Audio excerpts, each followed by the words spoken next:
उर्मिला वानखेड़े।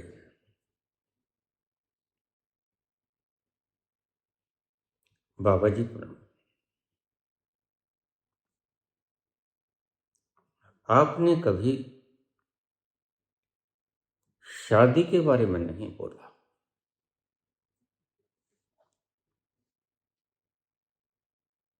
कृपया शादी के बारे में बोलने का कष्ट करें। आपके प्रवचन बड़े मजेदार होते हैं।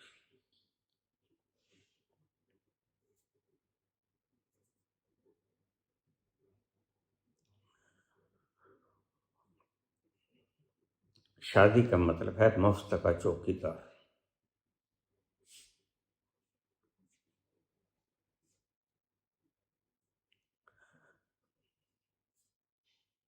जिसने चौकीदार रख लिया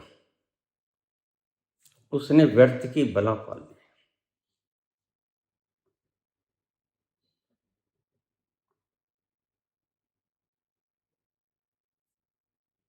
मेहनताना भी देना पड़ेगा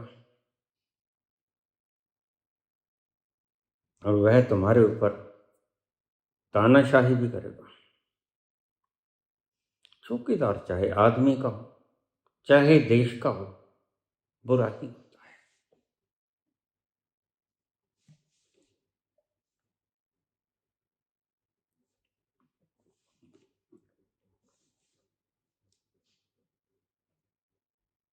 शादी करके लाए थे या शादी करके गए थे, लेकिन वहां जाकर तुमने अधिकार जमा लिया। बस इस अधिकार जमाने की प्रणाली को विवाह कहते हैं। और कोई काम नहीं होता चौकीदारों का। देश का चौकीदार जैकेट के अंदर हाथ डाले ढूंढेगा, अगला चुनाव कैसे जीत जाऊं, बस यही काम करेगा। मुद्दे क्या थे? यह तो चुनावी जुमले होते हैं। इसके ऊपर इसलिए यकीन मत किया करो, ये खुद ही कहते हैं।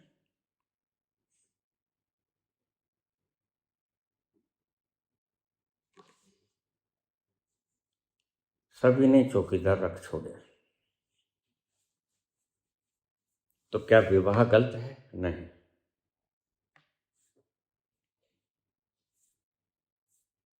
अगर इतना प्रेम हो, मैंने ऐसे जोड़े देखे हैं।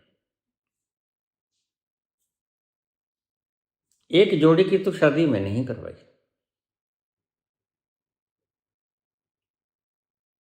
प्रेम का मतलब है शादी का मतलब है बंधन नहीं। अभी तो स्त्री आदमी से और आदमी स्त्री से इतना प्रेम करता है कि उसके ऊपर शंका होती है, चाहे वह उसकी आंखों के सामने ही कुछ गलत कर दे,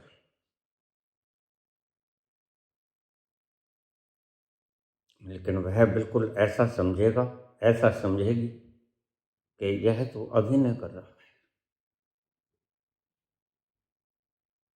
अगर प्रेम इतना गहरा हो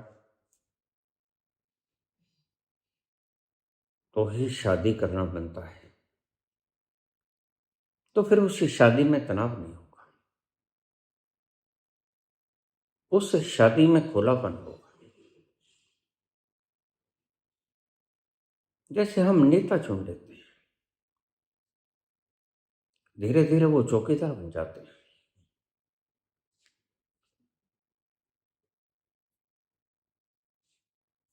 कुछ देर पहले मोदी ने कहा था मैं चौकीदार, उसके पिल्लों ने कहा मैं भी चौकीदार।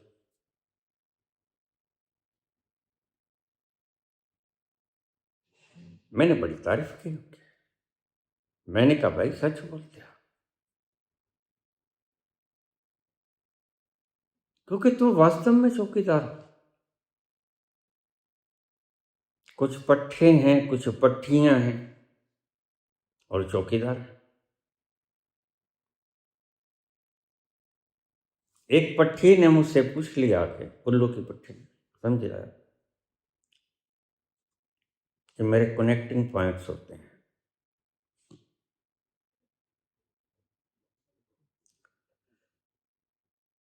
कि हमें क्यों चौकीदार कहते हो? मैंने कहा तुम्ही ने कहा कि हम चौकीदार हैं। तो किस ढंग से चौकीदार है? मैंने कहा तुम अपने घर वाले की कारनामों पे हमेशा नजर रखते हो, कहाँ जाता है, सोया पड़ा होता है बेचारा, दर दर का मारा, थपेड़ों को खा के आया, कबीरदारी पालनी है, चलानी है गाड़ी, और तुम उसका मोबाइल चेक करते हो या पर्स चेक करते हो, किसी की फोटो तो नहीं। एक व्यक्ति मेरे पास आया और बिल्कुल नए किस्म का आया। बाबा मेरा पर्स रोज अस्त व्यस्त पाता है, मुझे साफ पता चलता है। मैं नंबर गिन के रखता हूं, इस नंबर का नोट पहले, इस नंबर का नोट बाद। लेकिन फिर भी मैंने कोई पैसा पूछा, घटता है? कहता नहीं। ये कमाल की बात है। मैंने कहा नहीं, कमाल की नहीं। फिर ये बाबा करता कौन है? मैंने कहा तुम्हारा चौकीदार। वो क्यों? वो देखता है किसी की फोटो वोटो तो नहीं है, उसको पैसे से क्या लेना है? पैसा तुम मांग लेगी और तुम दे भी देते हो, कभी इनकार नहीं किया पैसे से। तो सिर्फ ये देखती है कहीं कोई दफ्तर के अंदर पहले को एजुकेशन हुई, अब को एम्प्लॉयमेंट हो गया। कभी किसी ने नंबर साझा तो नहीं कर लिया? बस दो ही चीजें खंगाली, आपके बटुए या आपका मोबाइल नंबर। किस किस से बात की? इससे बड़ी चौकीदारी क्या हो सकती? देश को पीछे धकेलने में विवाह नाम का यह प्रयोजन बहुत बड़ी भूमिका निभा रहा है। इसलिए मैं तुम्हें कहता हूं, विवाह बंधन नहीं है, बशर्ते कि उसकी बेस अनन्य प्रेम हो, जैसे तुम भगवान से प्रेम करते हो।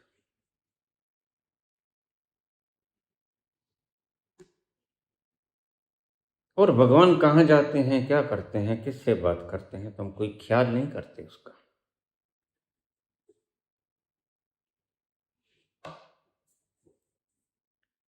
ऐसे ही जब पति परमेश्वर हो जाए, इसका यही मतलब था। तुम तो पति को पूजना शुरू कर दिया थाली के साथ, ऐसा नहीं। पति परमेश्वर नाम रखा गया, जिस तरह परमेश्वर के ऊपर तुम्हें अनन्य श्रद्धा होती है। अनन्याश्चिंतो माम ये जनाः पर्युपास्ते तेषां नित्याभियुक्तानां योगक्षेमं वहाम्यहम्। तब पति परमेश्वर हो जाता है, फिर उस परमेश्वर को खोने का मन नहीं करता। जिसके हृदय में वह मिठास उतर गई, रस की मिठास उतर गई, बस वही पति परमेश्वर हो गया। और उसके परमेश्वर होने का कारण होगा प्रेम, अनन्य प्रेम।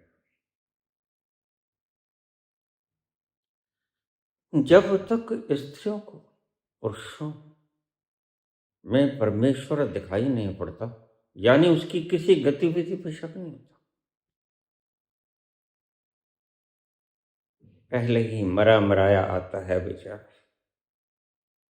कुछ बास के क्षेत्र पड़ गए, काम ठीक ठाक किया जितना होता उससे बेचारा, फिर भी बांसों का नाक टेढ़ा ही रहता है।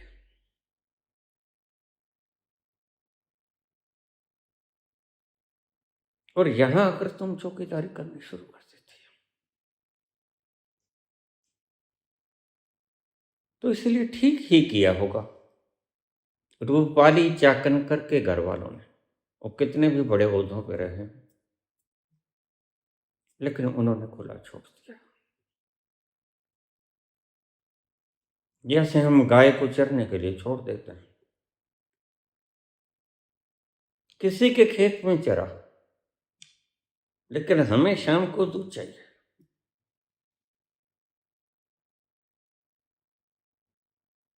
और वह रूपाली चाकनकर की तरह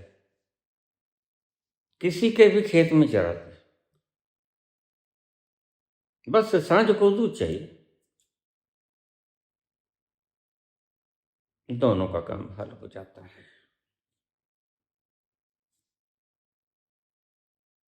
विवाह एक बंधन है, वास्तव में बंधन है। तब तक बंधन रहेगा जब तक हमने सिंबॉलिक रिप्रेजेंटेशंस एब्रीवेशंस को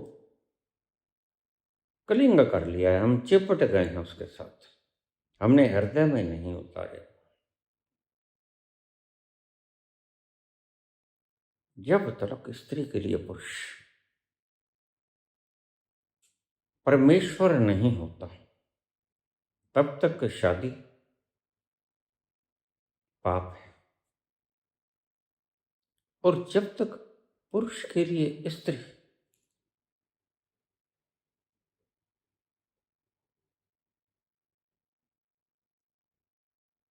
शक्ति स्वरूपा दुर्गा नहीं हो जाती, पूजने योग्य नहीं हो जाती, यत्र नार्यस्त पूज्यन्ते निवर्सन्ति तत्र देवता, जहां नारी की पूजा होती है वहां देवता निवास करते हैं। निवास होगा ही, कोई कलह नहीं होगा।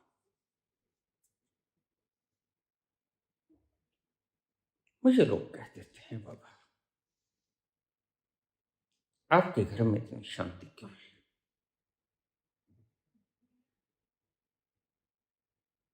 मैं यही कहता हूं, मुझे अपनी स्त्री में देवी दिख गई है,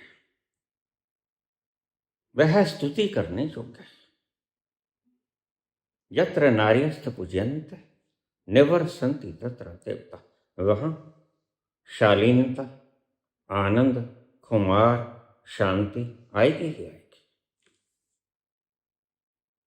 और जिस नारी को पति में परमेश्वर दिखाई पड़ गया,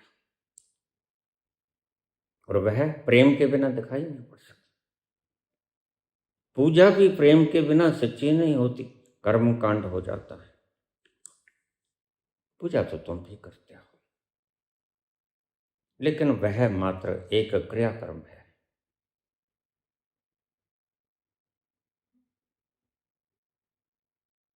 तुम पूजा करते हो, तुम पूजा ठोकते हो, लठ की तरह पूजा मारते हो। भगवान मेरे पास रोज कहते हैं, इन लठ मारों को हटाओ। मैंने कहा कोशिश कर रहा हूं।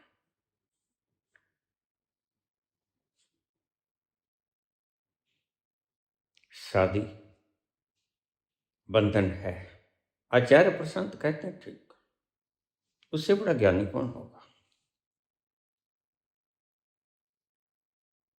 उसने इसी बात के ऊपर दुनिया ठग ली, और खुद भी बंधन में नहीं बता,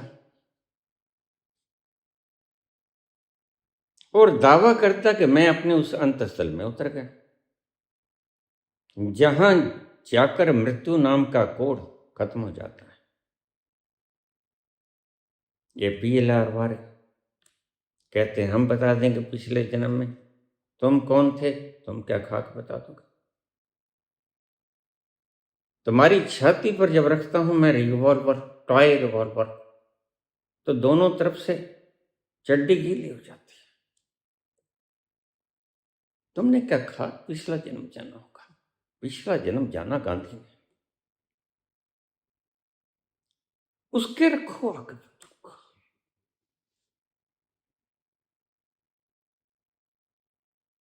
ये बड़ा खतरनाक प्रयास है। तुम पाओगे उसका बाल भी नहीं हिला, उसका रोआ रोआ तो क्या कपना था। मृत्यु उसे कब का मार चुकी है, फिर वह मृत्यु दो बार तो होती नहीं। जिस मरने से जग डरे, मेरे मन आनंद। क्योंकि एक बार कबीर मर गए और दूसरी बार मरना होता है। मरने ही ते पाइए पूर्ण परमानंद। आनंद तो तुम्हें संसार में मिल जाएगा, बहुत से रसास्वादनों में तुम्हें आनंद मिल जाएगा, लेकिन पूर्ण परमानंद नहीं मिलेगा। सवाई उस तल पर जाए बिना।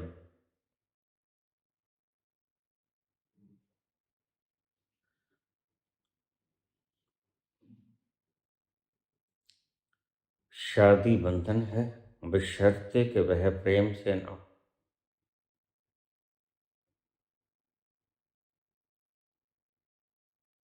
इसलिए पहले लोगों ने स्त्रियों को घरों में कैद कर रखा,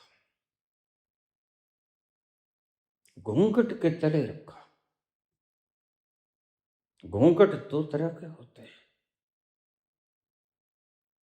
मर्यादा से भी घूंघट आया करते हैं, जैसे ईरानी सभ्यता में वहां की पढ़ी हुई पीएचडी लड़कियां भी यहां तक का घूंघट करती हैं, नकाब।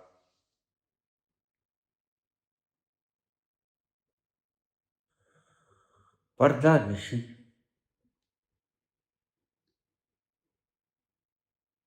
हिंदू औरतें इसे घूंघट कहते थे। यह एक सभ्याचारिक कृत्य है, शर्माने का नहीं, वरना दूसरे व्यक्ति को तरजीह देने का, दूसरे व्यक्ति को मान सम्मान देने का। तो उससे पर्दा कर लेते हैं। बस यह एक कृत्य था। अलग अलग मुल्कों में अलग अलग तहजीबें हैं। दुनिया में ऐसे भी लोग हैं जो कि दूसरे से मिलते हैं कि दूसरे को थूक देते हैं, जीभ के साथ जीभ मिला देते हैं। ये सामाजिक प्रथाएं हैं।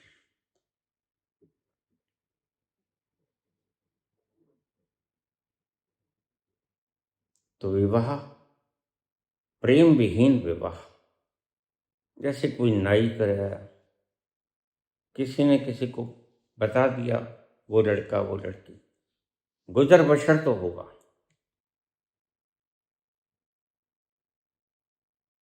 कुछ यूं भी गुजर जाएगी, कुछ यूं भी गुजर जाएगी, कुल मिला के सारी ही गुजर जाएगी।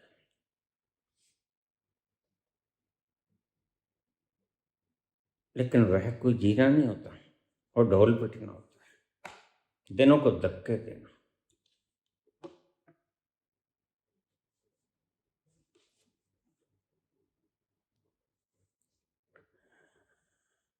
तो बाहरी लक्षणों को देखते हो,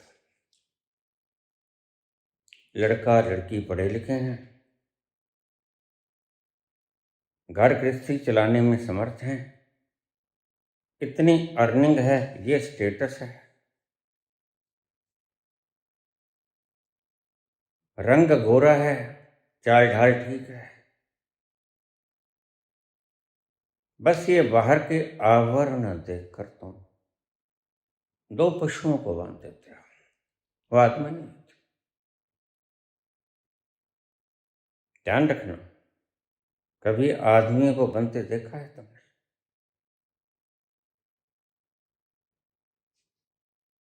बंधते हैं पशु। गाय बनती है, बकरी बनती है, पालतू जानवर बनते हैं। लेकिन जिंदगी में पहली बार आदमियों ने शादी को बंधन कहा। ब्याहे ब्याहे क्या करो, आज हमारा ब्याह। तुलसी गाय बजाए के फांसी दियो चढ़ा। जानते हैं तुलसी के रत्नावली के साथ गा बजाकर फांसी चढ़ा दिया है। पाश में बंधने जा रहे हो और पाश में हमेशा पशु बनता है।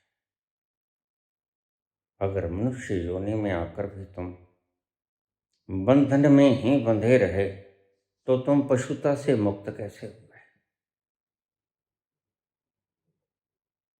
अगर तुमने पशु भी रहना है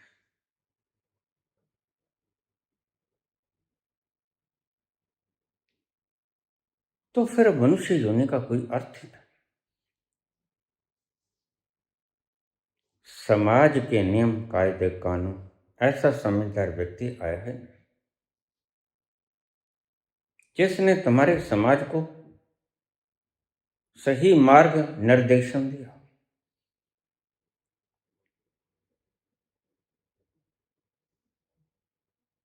अगर स्त्री में स्त्री को पूजने की भावना न जगी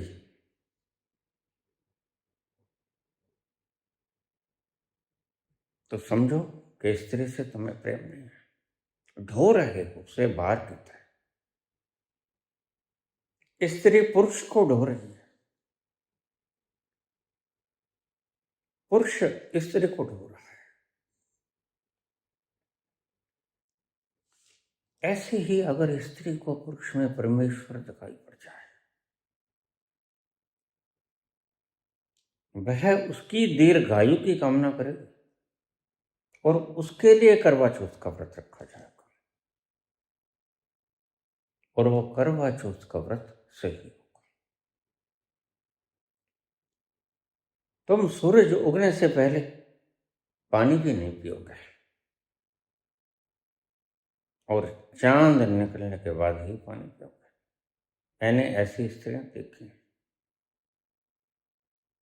ऐसे पुरुष भी देखे हैं मैंने जो स्त्रियों के दीर्घ जीवन की कामना करते हैं। करवा चौथ का व्रत वो भी रखते हैं। वो भी ऐसे ही ईमानदारी से कुछ नहीं करते। क्योंकि अब ये शब्द अंडरलाइन कर लो, प्रेम एक रस है जो मैंने कल भी जिक्र किया। जो प्रेम रस को पी लिया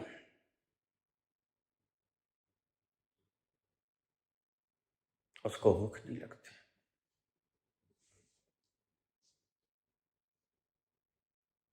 अगर भूख लग जाए तो फिर प्रेम का रस पिया जाए।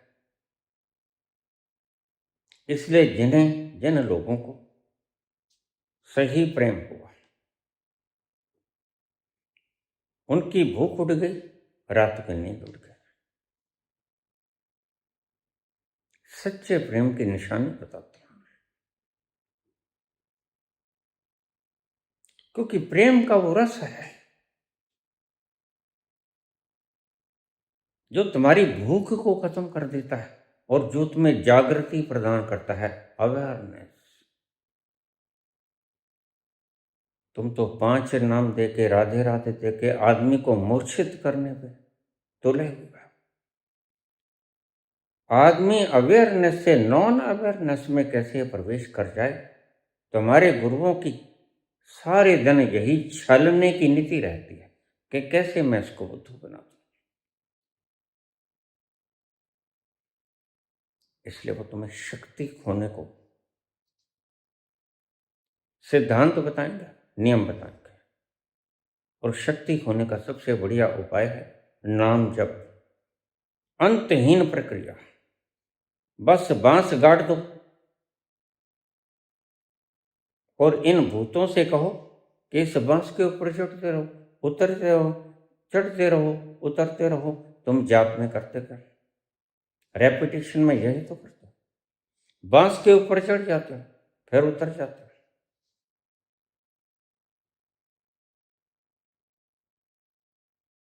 इसलिए सुमेरु को हम उल्लंघन नहीं करते। अगर बांस के बिल्कुल सिरे के ऊपर जाकर आदमी वहां से छलांग लगा जाए तो सुमेरु का उल्लंघन हो गया। लेकिन यह गुरु बड़े समझदार है।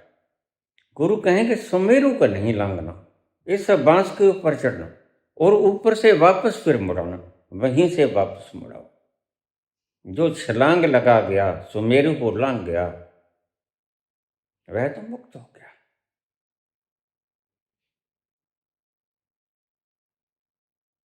अगर सच में तुम जाप करना चाहते हो तो एक प्रक्रिया मैं तुम्हें बता देता हूं। फिर चाहे कुछ भी जपो, मुझे तो वैसे भी कोई ऐतराज नहीं। राम जपो, राधे जपो, कृष्ण जपो, 5 नाम 10 नाम कुछ भी जपो, लेकिन जागे जागे जपो, सोए सोए न जपो।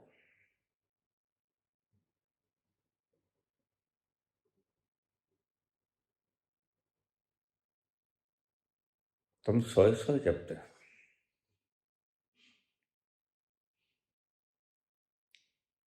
इसलिए तुमने देखा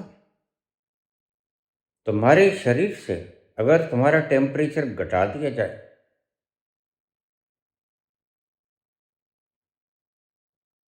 तो तुम जाप करने लगोगे। यही सारा प्रयोजन था ऋषियों का। गंगा के ठंडे पानी में डुबकी लगाओ, सिर तक जब सिर जाएगा गंगा जी के ठंडे पानी में, तुम कहोगे राधे राधे राधे। 37 डिग्री से कम हो गया। वह बर्फीला पानी है -4, ज्यादा से ज्यादा 0, तो कंपन चढ़ेगा। बाथरूम में इसलिए तो ठंडा पानी पड़ते ही तुम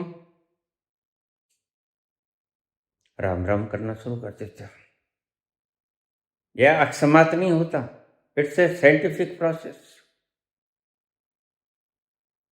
कितना ही नास्तिक व्यक्ति हो,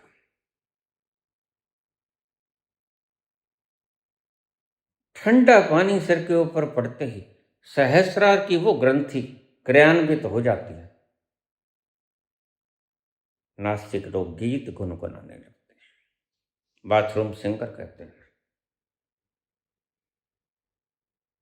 और गंगा का ठंडा पानी, तुम कहोगे हरे हरे हरे हरे हर, क्या हुआ? वह ग्रंथि उलट पुलट हो गई, उसने अपना बैलेंस खो दिया। ज्यादा मत हंस।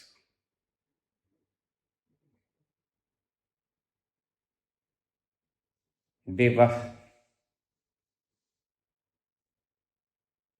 अगर तुम विवाह करके बंधते नहीं बल्कि विवाह करके और भी ज्यादा आज्ञाकारी हो जाते हो,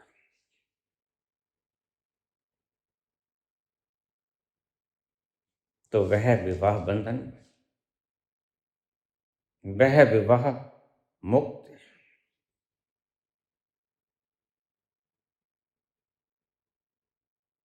प्रेम में एक दूसरे के बातों को आदेश माना जाता है, इसलिए पतियों में परमेश्वर दिखाई पड़ा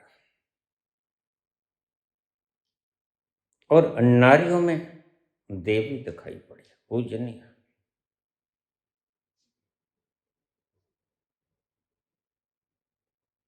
यह परमात्मा के दरगाह से आता है प्रेम,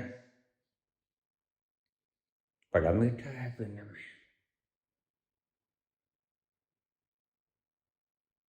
अगर किसी को किसी आदमी स्त्री को प्रेम ना हुआ हो, कोई हीर रांझा ना हुआ, कोई लैला मजनू ना बना हो, शीरी फरियाद सोनी महिपाल।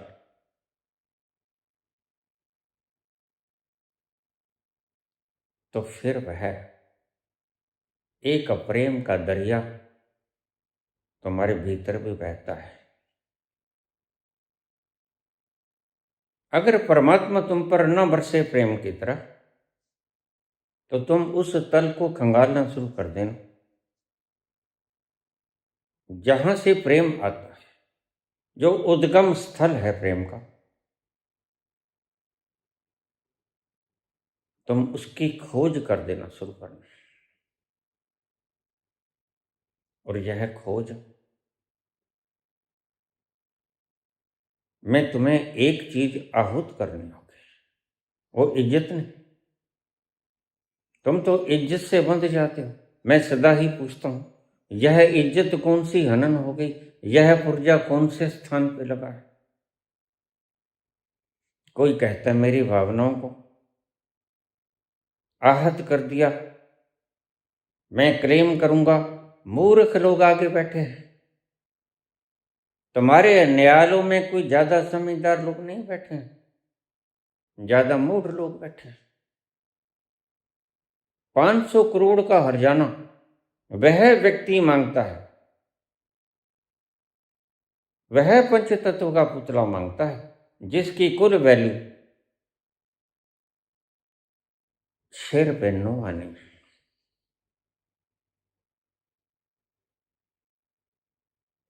वह 500 करोड़ का हर्जाना मांगता है। इसने मेरी मान्यताओं को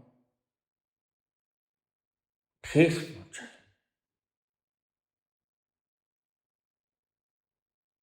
हंसी आती है मुझको हरकते इंसान पर। गलतियां तो खुद करे और दोष दे भगवान।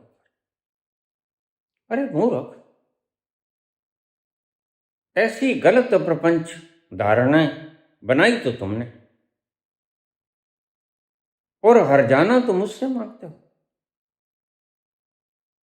जो तुम्हारी भ्रांत धारणाओं को तोड़ता है, सजा तुम उसको देते हो।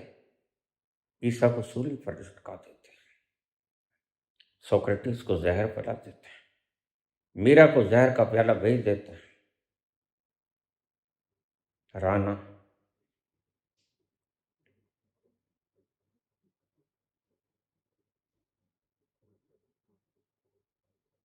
लेकिन मीरा उस प्याले को प्रेम से पी जाती है, और उस प्रेम से पिया हुआ प्याला शरीर को मृत्यु दे देगा, निश्चित है। सोक्रेटिस, उससे लोग पूछ लेते हैं। प्याला सोक्रेटिस ने भी पिया जहर का, और प्याला मीरा ने भी पिया। सोक्रेटिस मर गया, मीरा नहीं मरी।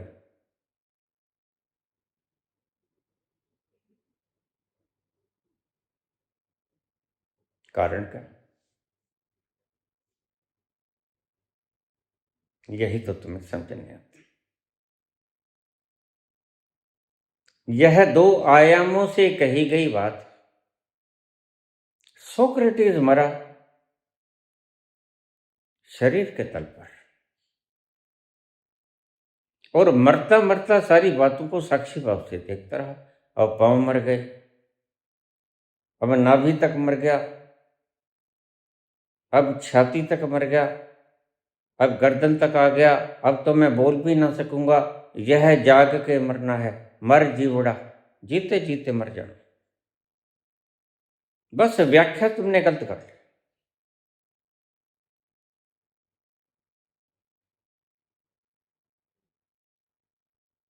और मेरा जीवित रहे।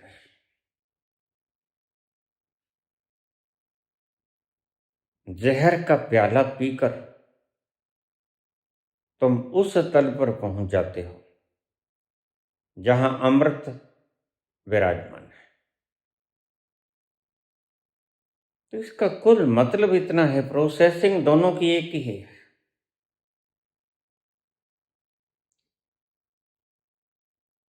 शरीर मीरा का भी मरा,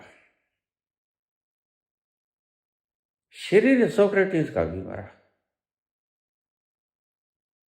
अमरता को वह भी प्राप्त हो गया क्योंकि जागे जागे मरा, और अमरता को मीरा भी प्राप्त हो गई। तुमने मीरा की शरीर कभी कहीं दफन होते हुए देखा है? उसकी कब्र नहीं। कहते हैं मीरा मूर्ति में समा गई भगवान कृष्ण का। कहाँ गई मीरा? बस यह सिंबॉलिक रिप्रेजेंटेशन थे, सिंबल्स। दोनों का शरीर मरा, मीरा का भी और सोक्रेटिस का भी। दोनों को व्याख्यायित अलग अलग आयामों से किया गया। मीरा को व्याख्यायित किया गया उस बिंदु पर जहां जाकर मृत्यु समाप्त हो जाती है, इसलिए मीरा मरते हैं। सोक्रेटिस को व्याख्यायित किया गया इस पंचभौतिक तत्व की तरह, यह तो मरेगा ही और जहर पीकर तो मरेगा ही। लेकिन दोनों के भीतर गुण तत्व एक ही है कि वह आपके भीतरी तल पर बैठा हुआ अमृत या प्रेम कभी मरता नहीं। मरता है भौतिक शरीर, मरता है, स्कैटर होता है, मरता तो वह भी नहीं, विकीर्ण होता है, छट जाता है, बंट जाता है। उसके अणु एक दूसरे से विलगाव हो जाते हैं। मरता तो यहां कुछ भी नहीं। यही आज साइंस भी कहती है, matter can neither be created nor can be destroyed. यही कृष्ण भगवान ने गीता में भी संदेश दिया अर्जुन को, नैनम छिदन्ति शस्त्राणि नैनम दहति पावकान चैनम क्लेदन्ता पुनः शोषति मरुता।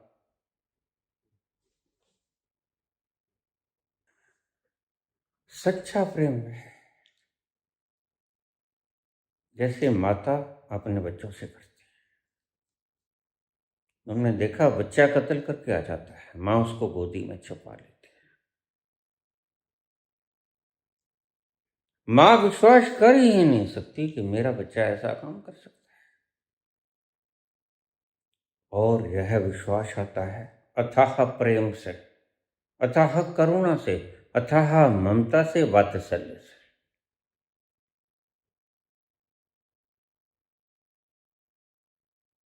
क्राइम करके आ जाए बेटा, अगर सच्चा प्रेम होगा, अगर शब्द मैंने जानबूझ के लगाया है किसी कारण से,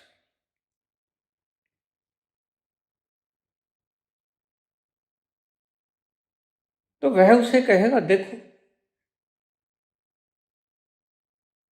मेरा बच्चा ऐसा काम करे नहीं सकता।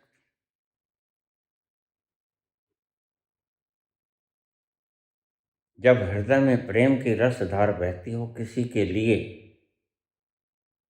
तो वह परमेश्वर ही हो जाता है। फिर पति किसी दूसरी स्त्री से प्रेम करेगा, यह मन में अविश्वास उठता ही नहीं, इसलिए पति परमेश्वर हो जाता है। इसलिए स्त्री पति को अगर प्रेम है तो ये एक कसौटी समझ लेना। अगर स्त्री पति को खुला छोड़ देती है तो समझ लेना उसे परमात्मा की तरह विश्वास हो गया अपने पति पर। पति उसके लिए परमेश्वर हो गया।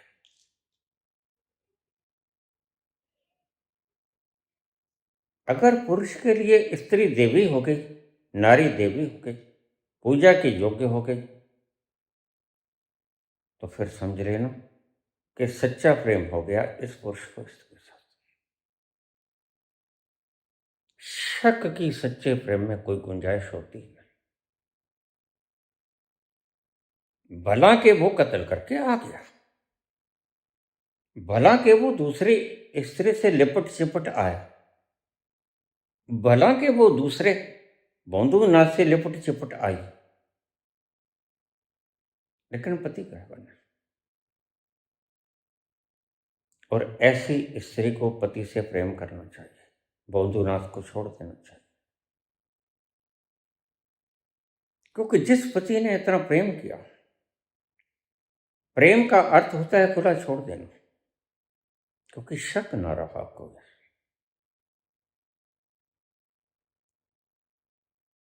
शक संदेह पैदा करता है, प्रेम विश्वास, प्रेम श्रद्धा पैदा करता है। यह इंटरमिंगल्ड, इंटरकनेक्टेड पॉइंट्स हैं। मैंने पहले भी जिक्र किया था, हमारे शरीर में इंटरकनेक्टेड पॉइंट हैं। उनको छू लेने से या उनको मान लेने से हमारे भीतर साहस जन्म लेता है। थोड़े से गहरे शब्द हैं, आगे आगे ध्यान से सुनिएगा। वैसे सारी वीडियो ही बड़ी गहरी।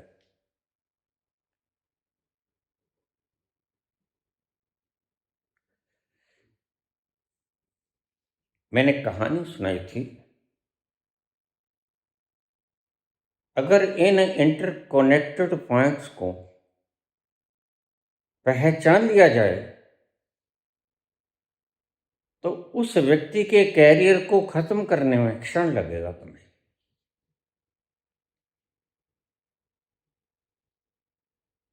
जैसे मैंने कहानी सुनाई, बहुत बड़ा वकील था, कभी हारता नहीं था। पहले वो बहस करता, डिस्कशन करता करता पीक पे पहुंच जाता, और जब पीक पे पहुंचता व्यक्ति, यहां समझना बात को, तो पीक से छलांग लेनी होती है, वहां विनिंग पॉइंट होता है।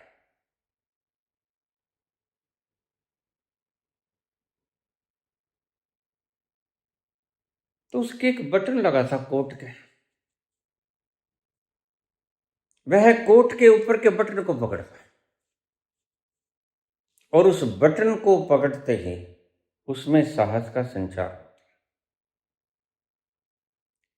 साहस का संचार होते ही उसके भीतर परमात्मा का आदेश आना शुरू हो जाता।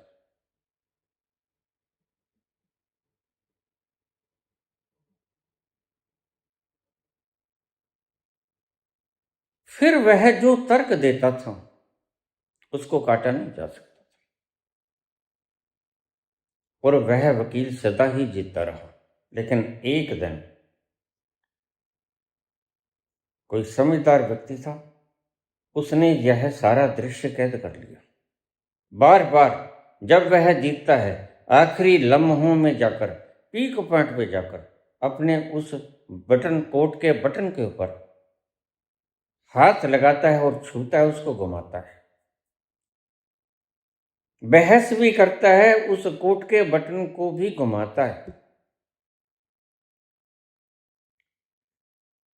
और ऐसा तर्क देता है कि विरोधी परास्त हो जाते हैं, वह जीत जाता है।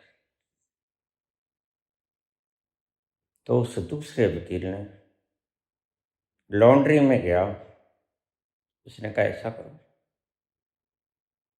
तो वकील साहब का जब कोट प्रेस करे, उस दिन बहुत अहम केस था, तो ऊपर वाला बटन तोड़ देना, बोल कितने पैसे, उतने जितने मांगे उससे दुगने दे दिए, ये ले, लेकिन कोट तोड़ दे मेरे सामने बटन। उसने कोट का बटन तोड़ दिया, मेरे को दे दिया।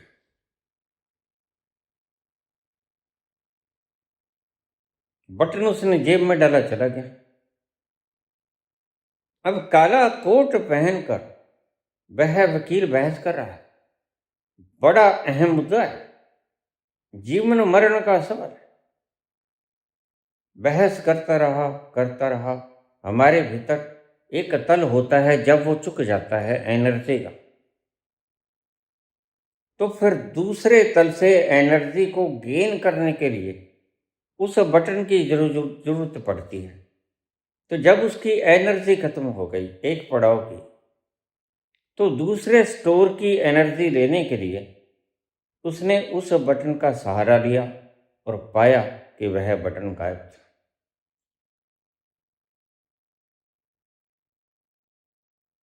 बहस टूट गई। वह मुर्दों की तरह हो गया, क्योंकि दूसरे तल से साहस नहीं आया, करेज नहीं आया, वह विनिंग पॉइंट नहीं आया जिसके द्वारा वह जीता करता था।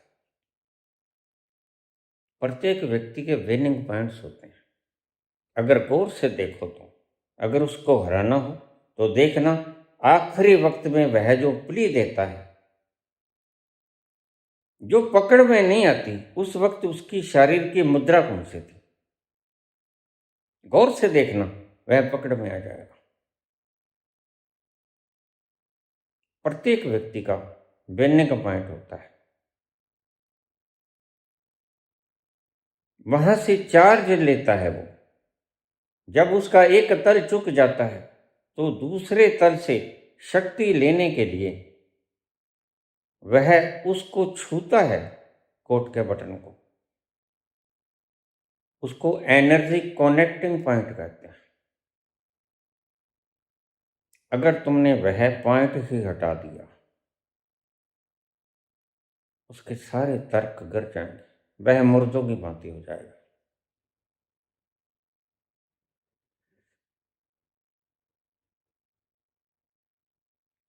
तुम पकड़ नहीं पाते। सिर्फ मैंने बहुत बार कहा है, अब हंसना मत। जब मोदी जी झूठ बोलते बोलते थक जाते हैं एक तल से, तो दूसरे तल से साहस लेने के लिए, ऊर्जा लेने के लिए, एनर्जी लेने के लिए, एनर्जी कनेक्टिंग पॉइंट को गेन करने के लिए वो ऐसे करेंगे। उसकी उंगली को काट दो। सच में मत काट देना, मेरे गाल पड़ जाएगा। आपको सिर्फ एग्जाम्पल दे रहा हूं। वह अगर ऐसा ना करे, यानी इसका मतलब ये है वह झूठ बोलने के लिए शक्ति कलेक्ट कर रहा है। सच तो कभी जनाब ने जिंदगी में बोला ही ना।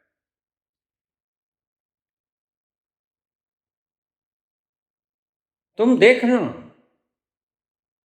कहां ये झूठ बोलता, कहां ये सच बोलता। अगर मोदी ने अपना भाषण यहीं से शुरू कर लिया, इसका मतलब मैं झूठ ही बोलूंगा आज।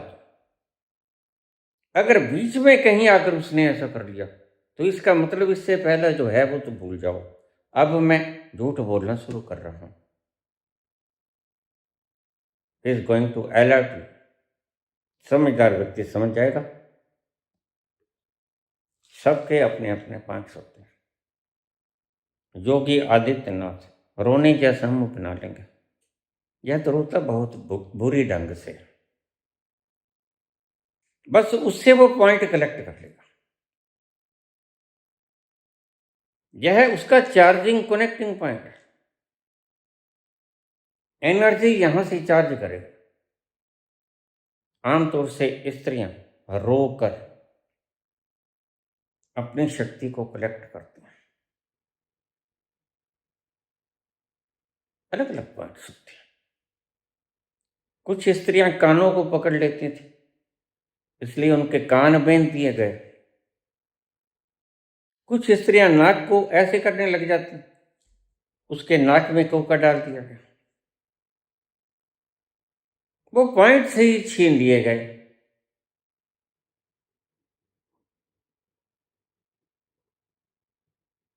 यह तुम्हारी हैबिट हो जाती है। झूठ बोलने वाला व्यक्ति जब वह मुद्रा बना लेगा, शरीर की मुद्राएं बड़े काम करती हैं, इसलिए मुद्रा व्यर्थ नहीं होती। मुद्रा शक्ति को ग्रहण करने की एक यौगिक पद्धति है, लेकिन ध्यान रखना शारीरिक है, आत्मिक है। अब जो शांभवी मुद्रा तुम बनाते हो,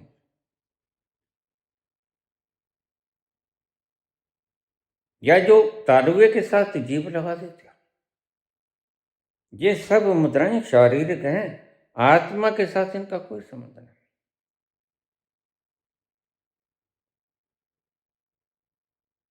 बस लोभियों ने, लालचियों ने, कारोबारियों ने, धंधाखोरों ने इन मुद्राओं को परमात्मा के लिए प्रयोग करना शुरू कर दिया।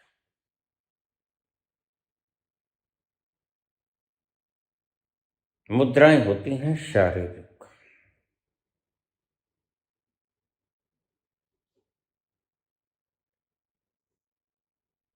आपको जानकर बड़े हैरानी होगी,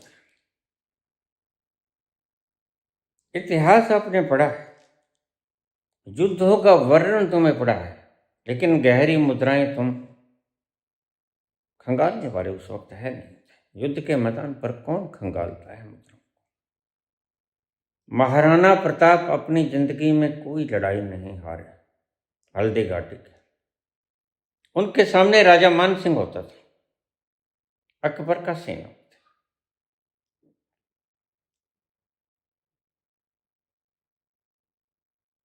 और मान सिंह की एक एनर्जी कनेक्टिंग पॉइंट था जो महाराणा प्रताप को पता था।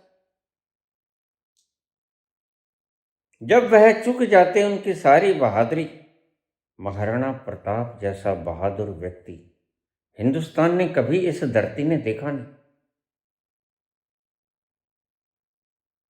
महाराणा प्रताप जैसा बहादुर व्यक्ति, भीतर से कलेजे से बहादुर, छाती से नहीं, छाती से भी बहादुर था और कलेजे से भी बहादुर था।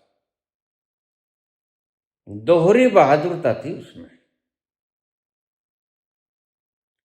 तो जब उसका पहले तल का एनर्जी चुक जाता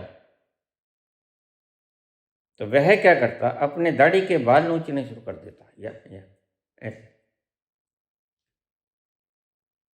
महाराणा प्रताप इसे पकड़ गया। जब राजा मान सिंह ऐसे करता, राजा मैं इसलिए कहता हूं वो राजा जैसा ही था, अकबर की जगह वही आता युद्ध करने।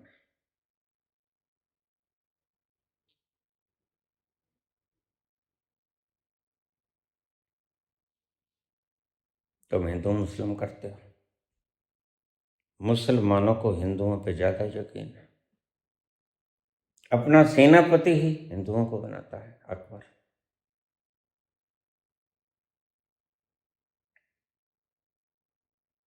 हिंदू मुसलमानों को सेनापति बनाता है।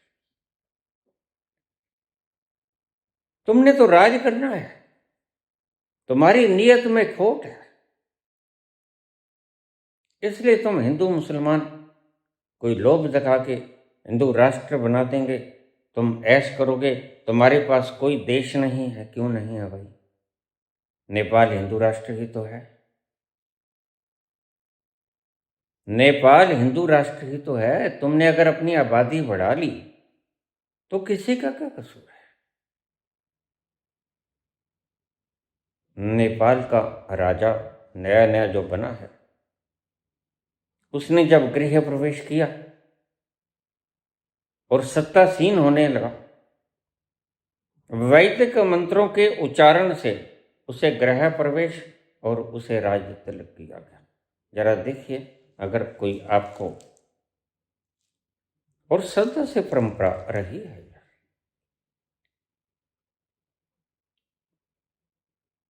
राजा को विष्णु का रूप समझा जाता है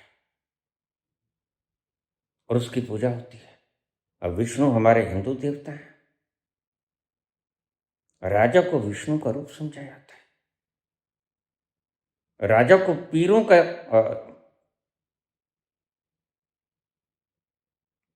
पीर थोड़े समझा जाता है।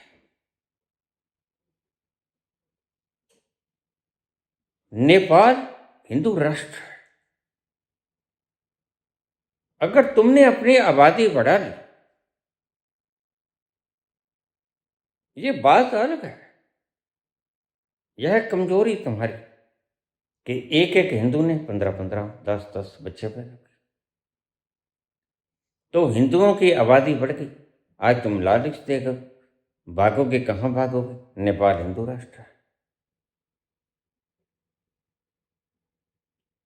और बिल्कुल मान्यता प्राप्त हिंदू राष्ट्र है। अगर घर छोटा पड़ गया और उस परिवार में बच्चे ज्यादा हो गए तो तुम लूट खसूट करो, यह कोई कायदे कानून की बात थोड़ी।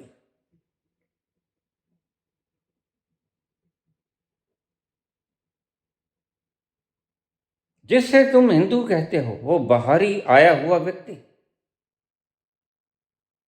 यहां के बाशिंदे और हैं जिनको तुमने लताड़ दिया, जिनको तुमने नीच कहा, जिनको तुमने शूद्र कहा, ये वो व्यक्ति हैं जो यहां के एक्चुअल बाशिंदे हैं। हमारा हिंदुओं का राष्ट्र तो नेपाल है।